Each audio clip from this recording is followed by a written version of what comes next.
Hello and welcome back to the another episode of the Hindu News Analysis. Well, it is 17th July 2025 and in this video we are going to discuss some important articles which are very much relevant for your preparation. But before we'll start our discussion, as usual, I would like to give you the brief introduction about this initiative so that if you are new to our channel, you will get more connected with us. Basically from 2nd June 2025, from 2nd June 2025, we started an initiative here by the name Target IAS 2026.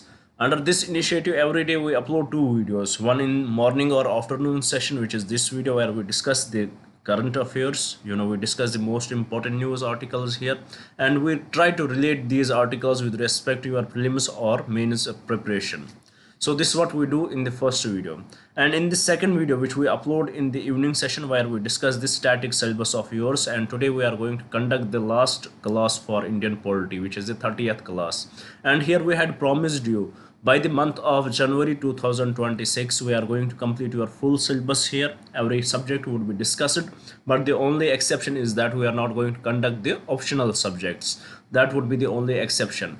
And if you want to get our notes, you just have to mail us, as we are preparing your notes too with the different understanding of the notes, with the in a different style.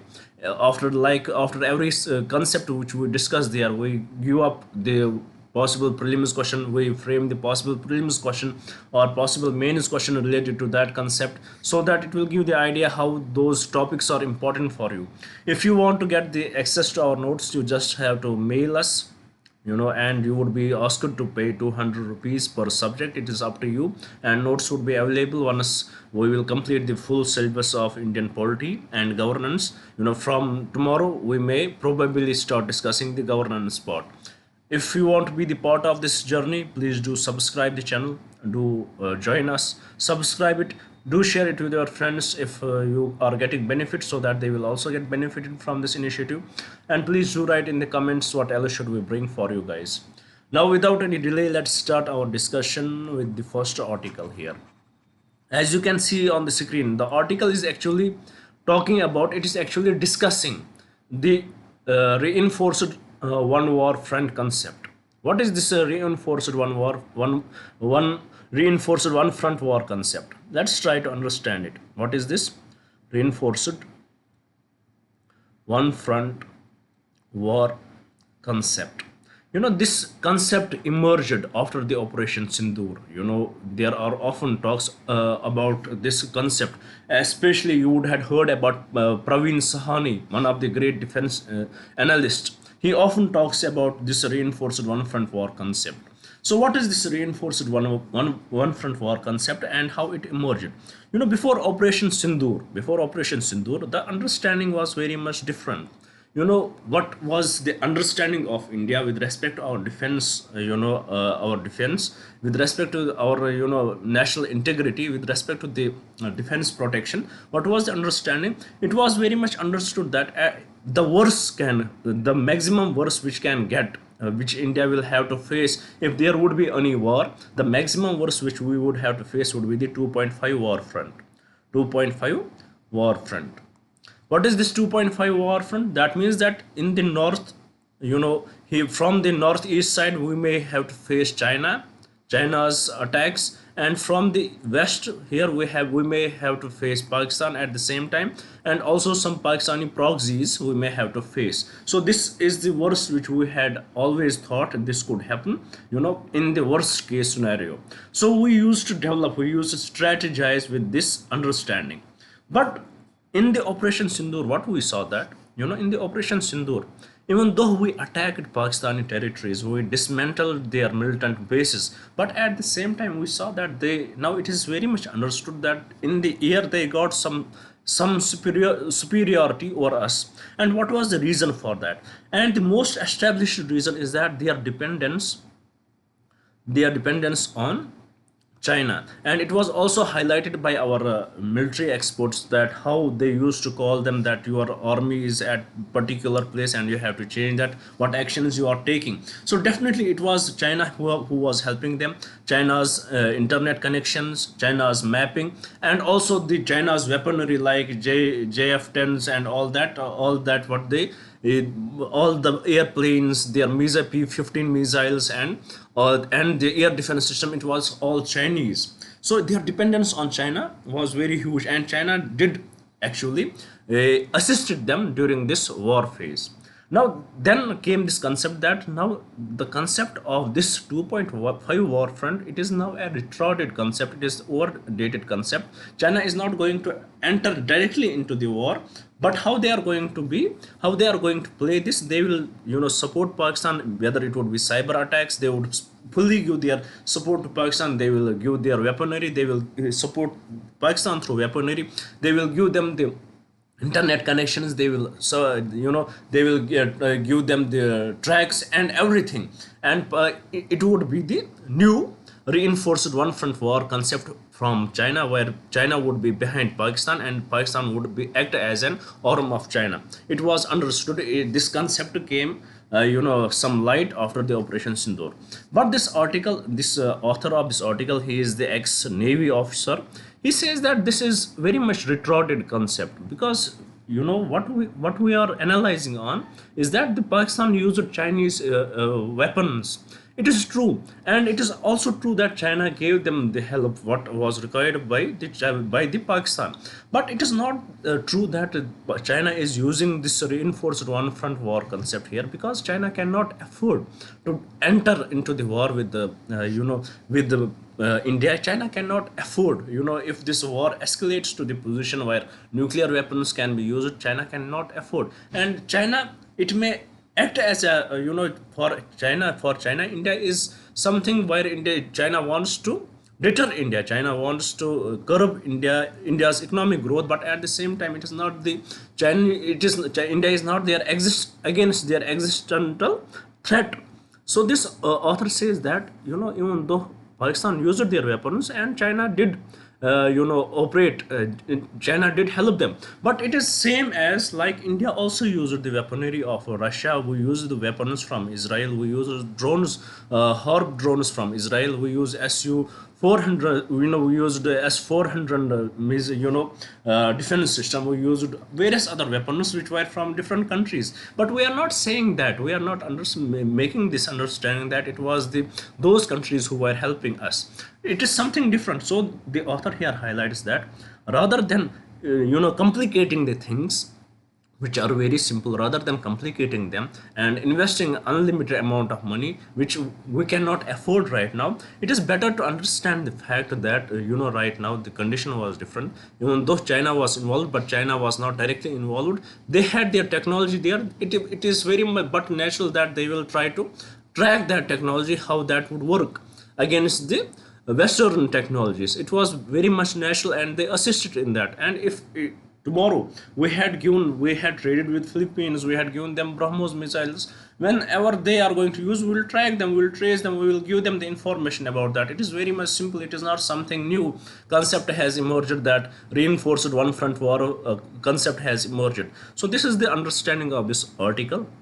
This is what author says, that if we will try to understand it like that, China, if we are going to fight China, we are going to Pakistan, we are going to fight China, then we will invest so much money in the defense sector, and eventually what will lead to, if it would not be, if we may go beyond our extent, we may go beyond our capacity, and it is definitely going to impact our economy later.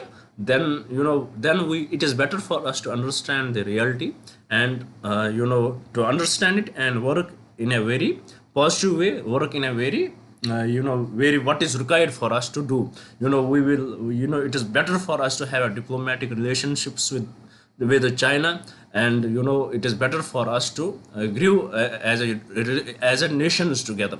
We have the meetings, foreign ministers meetings held recently with respect to China. So it is going to be good for India as well as China that we develop together, rather than keeping this in mind that they are our enemies. This is the whole crux of the article. I hope you had understood it. So with this, it can be asked, a question about it can be relevant for your exam, whether how it is, how the modern war fronts are changing. A question about it, reinforced one front war concept, may be asked in the exam. A question about Operation Sindoor may be asked in the exam, how the world understanding is different. Various questions can be asked, and the information which we discussed here can be very much relevant for your preparation. Now with this, let's move to the another article and see what this is. Here, the article is about how genocide came to named and codified. So this article actually is talking about the term genocide. Genocide. So what is this genocide? How it came into the existence, and who was the person who gave who gave this term genocide? There was a person in who was a Jewish lawyer, or we can say Jewish Polish lawyer. His name was Raphael Lemkin. Raphael Lemkin. He he saw various atrocities. First, he saw the atrocities faced by Armenian people by the Ottoman empires, how they were killed, and nobody was going to help them. There was, there was no world order at that time. And after this, he also saw how Nazis, they killed the Jewish people, and they did atrocities to the Jewish people. Everybody is very much aware of the Holocaust. So with respect to this, he framed this term. There was no proper term for this when anybody is going to wipe out the whole population of a people, whole civilization of the people. So what he did, he coined a term called the genocide, which came from two different words, two different roots. Genus, the Greek word which means race, and side, the Latin word which means killing. It is like killing the race or tribe. The genocide, it is a combination of Greek and Latin word which becomes killing, which means the killing of tribe or killing of race. So under this, it is it is like the mass killing of the people, and eventually it entered into the international laws in 1948 as a genocide convention. And there were few things, few points of how we can call an event is a genocide, how we can call an event as an genocide. For that genocide, for that certain points were established.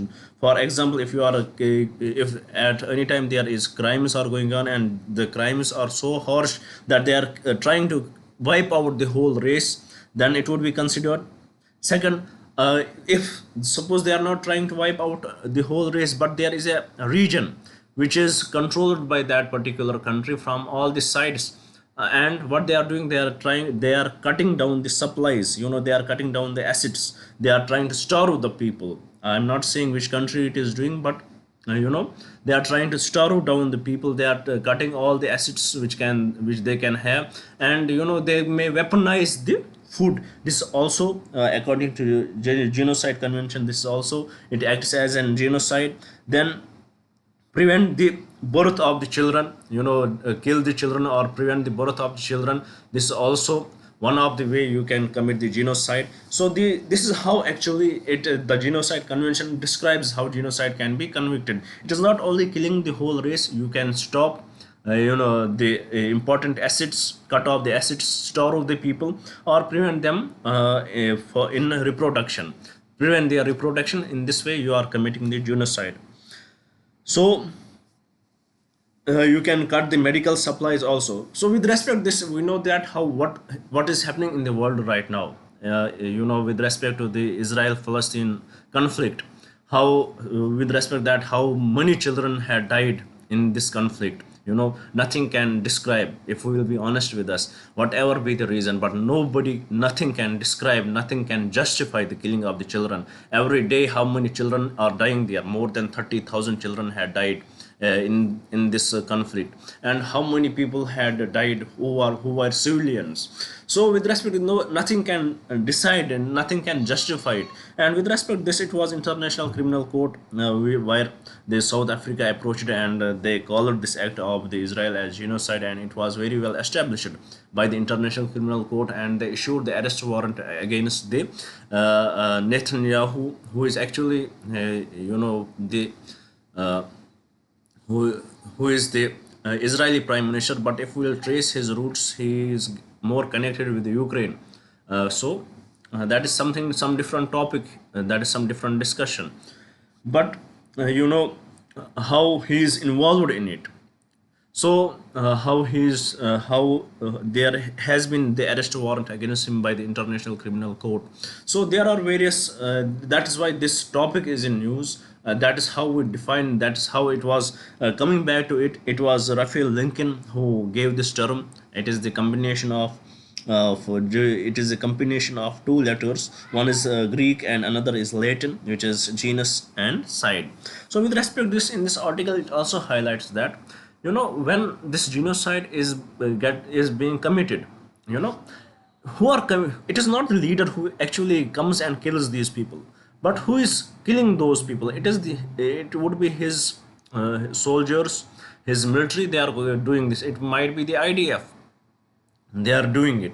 But if we look at is this if we look at the individual capacity of a person, individually this person may be very much different. And same was the case study here with respect to the Nazis who had committed the Holocaust. And once you will talk to those Nazis in a different way, their understanding was very much different. They seemed very gentle people. But why they did so? Because it was the government order. They wanted to get recognized by the government, by the higher officials. They want to satisfy them. Because of that, they got involved in it. So here the article is saying that, the author is saying that it is better time for us to bring in the critical thinking into these people, so that promote critical thoughts, so that they will question what they are doing. They will not just blindly follow the orders of their leaders. This is how this article is important. So with respect to this, what kind of question can be asked? Let's have a look at it. Here the question directly on the term genocide. Consider the following statements regarding the crime of genocide. First, the term genocide was first coined by Raphael Lemkin in 1940s. Correct.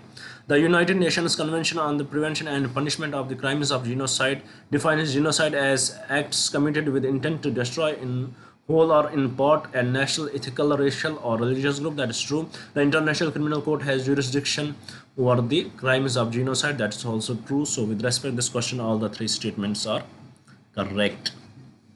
Now with this, let's move to the other article and let's have a look at it. What does this article talk about? Well, this article is talking about the safe havens, no more sexual violence in workplaces and educational institutions is worrying. So why this topic in news? Because we had seen from 2024 onwards itself that there were many students many female students who had been sexually assaulted, and many died. For example, the case in Kolkata, and recently the case in Odisha, where the student was sexually assaulted, where she was molested by her lecturer. She complained. She went to the college. They did not respond to her.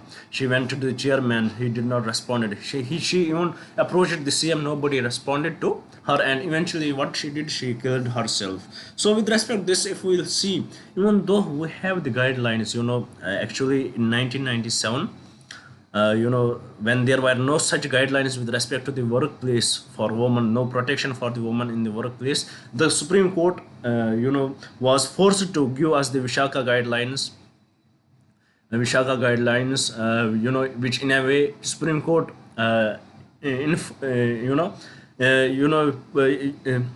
Supreme Court came in while it was not its domain to act as an executive or legislature, but it interfered in the legislative wing and the executive wing. They gave us the guidelines with respect to Vishaka guidelines, which eventually in 2013 became the base for the POSH Act. So this is how this is how with respect to the woman at workplace, the protection to them is given.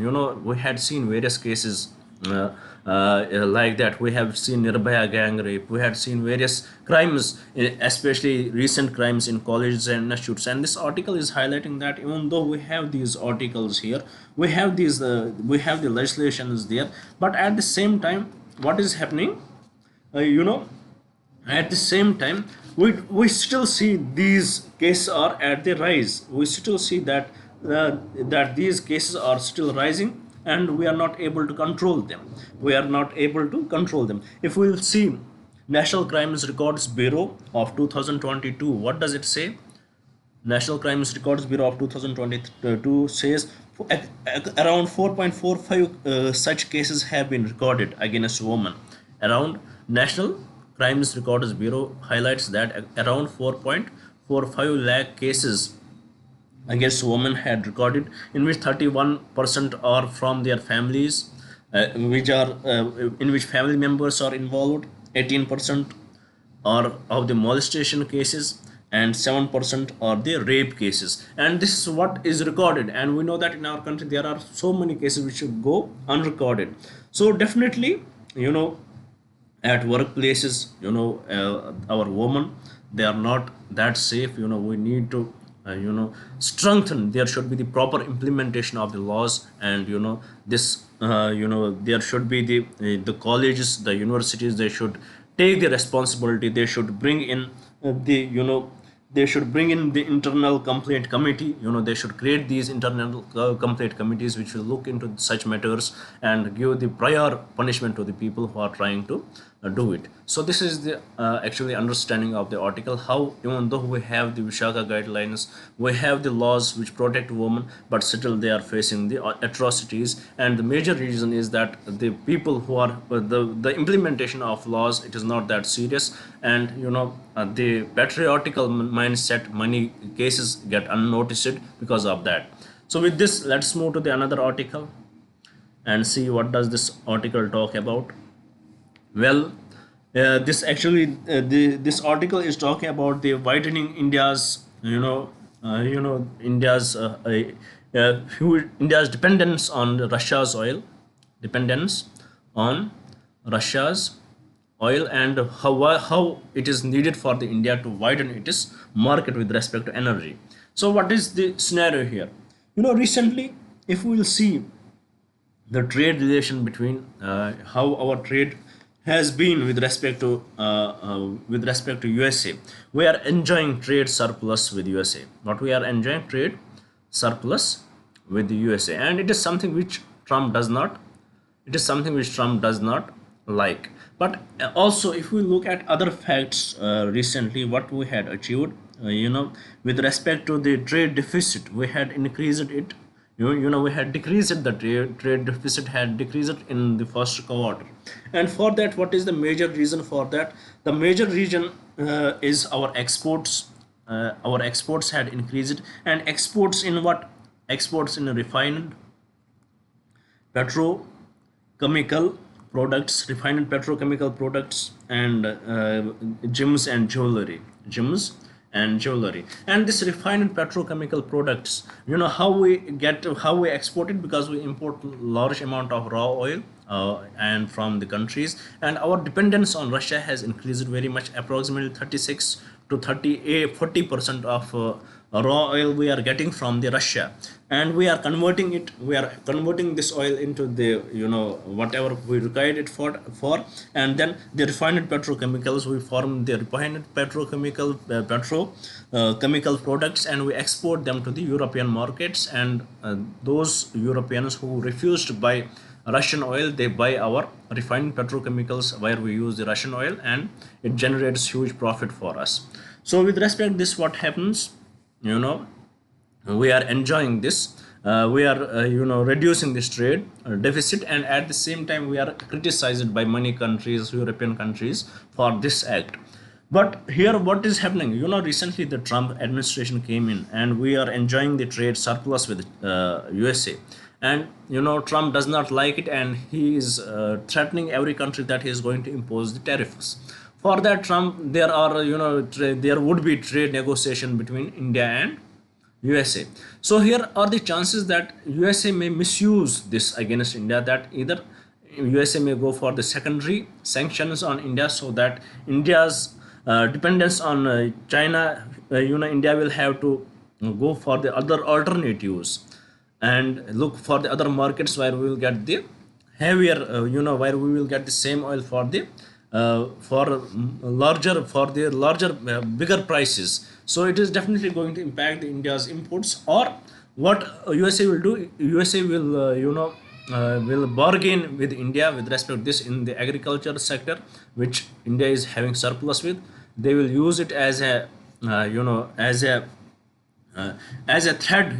They will bargain on this issue, that if you are doing this, let us have the surplus in the agriculture, let us let's have a trade relation in such a way which will eventually help the USA. So here this dependence on Russia, the article here highlights that this dependence on Russia is going to impact eventually, if there is trade relation between trade agreement between USA and India.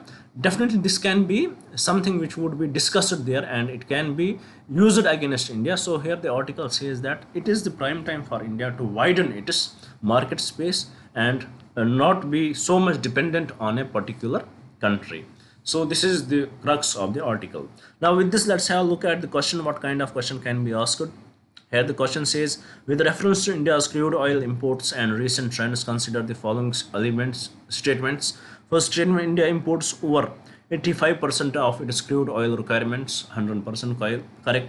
In recent years, Russia has emerged as the largest crude oil supplier to India, surpassing traditional Middle Eastern countries, that is Iraq and Saudi Arabia. Third, the Indian government's strategy to reduce oil imports dependency, primarily focusing on increasing domestic crude oil products and promoting renewable energy resources. That's also true. So with respect to this question, all the three statements are correct, and from the code given below, the correct code would be option D. With this, let's move to the another article. Here the article is basically talking about the tectonic shift in thinking to build the seismic resilience.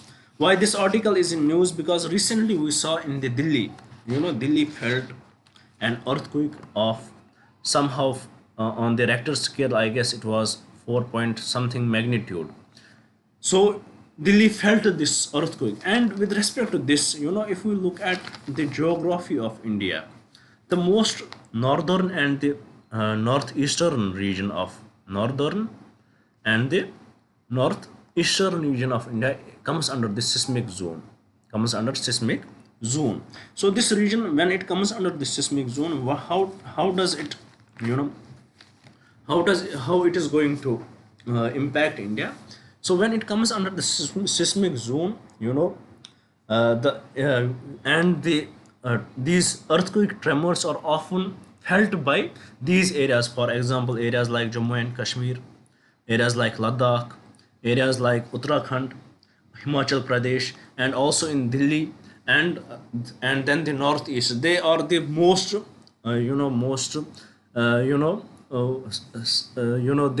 these are those states who are most susceptible to the earthquake. And it is believed that very soon a major earthquake may hit in this region.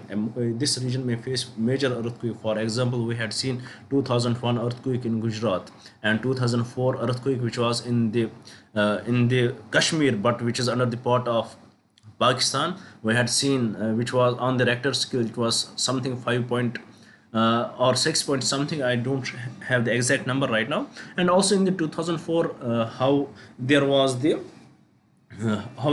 mega earthquake. It was felt in the Indian Ocean, and because of that we saw the tsunami, how the tsunami is hit. So here what the point is, what this author is trying to explain, that it is very much inevitable that the earthquake will hit our country. So the author questions, what is the readiness of our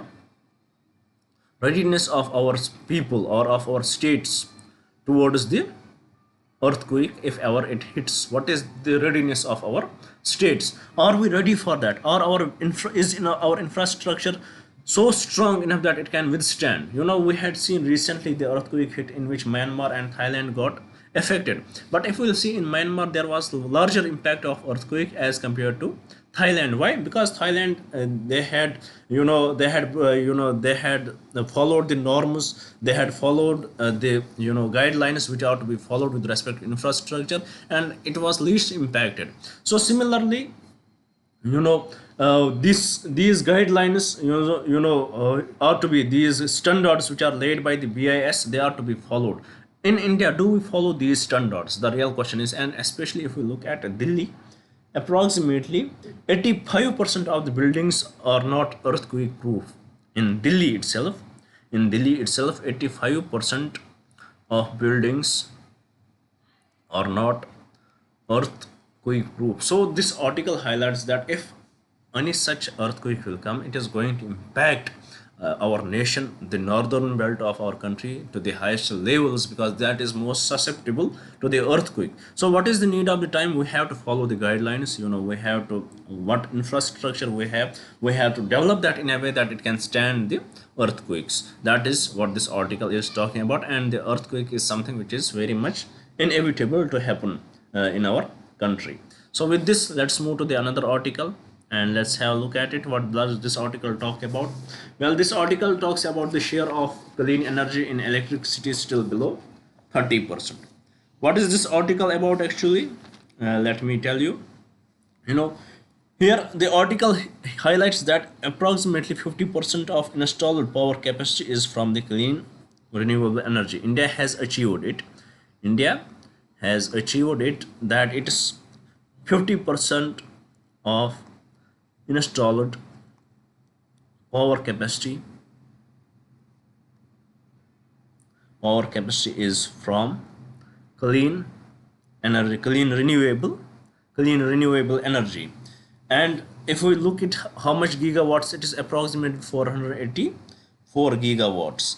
And but unfortunately, if what is the share of this, it is something theoretical. We had achieved it. We have Paris Agreement, where we have the nationally determined guidelines which we are going to achieve, and there we had shown that by 2030 we will have the 50% clean energy. By 2030 we will have this 50% clean energy, and we had achieved it prior 5 years. We had achieved this 50% in 2025 itself.